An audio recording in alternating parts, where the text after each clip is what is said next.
नमस्कार, मैं doctor Prashant Kedari. I am associated with Lokmanya group of hospitals as a paediatric surgeon, छोटे बच्चों का सर्जन। आज मैं आपको छोटे बच्चों के पेट दर्द के बारे में कुछ बताना चाहूँगा। तो छोटी छोटी चीज़ें जो माता पिता को ध्यान में रखें। अब छोटे बच्चों में दो ग्रुप्स कह सकते हैं।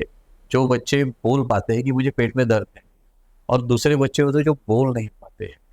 अब जो बच्चे बोल नहीं पाते हैं उनको अपना दर्द व्यतीत करने के कुछ लक्षण होते हैं, वो रोते रहते हैं। जब पेट में दर्द होता है तो मोस्ट कॉमन होता है कि आंतों में कुछ प्रॉब्लम हो।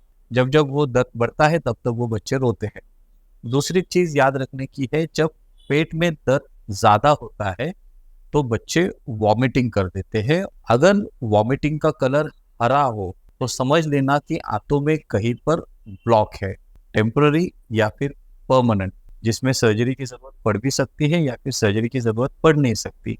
बट किसी भी बच्चे में अगर हरे रंग की वॉमिटिंग हो तो उसको सीरियस लेना चाहिए और पास के किसी भी पीडियाट्रिक सर्जन से आप डेफिनेटली मिल लीजिए।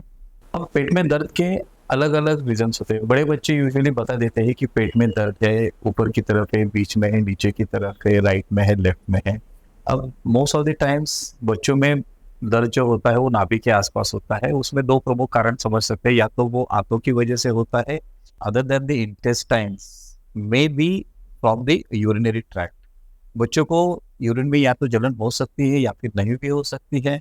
बच्चों को फीवर भी कभी कभी होता है, या but this can be considered as the second cause of abdominal pains. तो इसलिए मैं माता पिता को दो चीज़ें कहना चाहूँगा कि अगर आपका बच्चा रोता है और रोते रोते अगर अपने पैर फोल्ड कर लेता है तो समझ लेना कि बच्चे को शायद हाथों में पेन है। अगर ग्रीन कलर की वॉमिटिंग है तो उसको बहुत सीरियसली लेना है।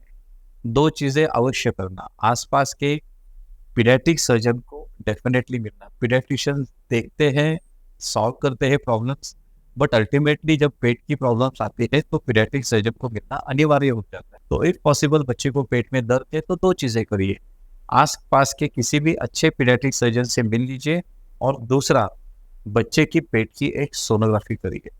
और अधिक जानकारी के लिए आप या तो मुझसे डायरेक्ट कांटेक्ट कर सकते हैं या फिर कमेंट बॉक्स में आप कमेंट कर सकते हैं। धन्यवाद।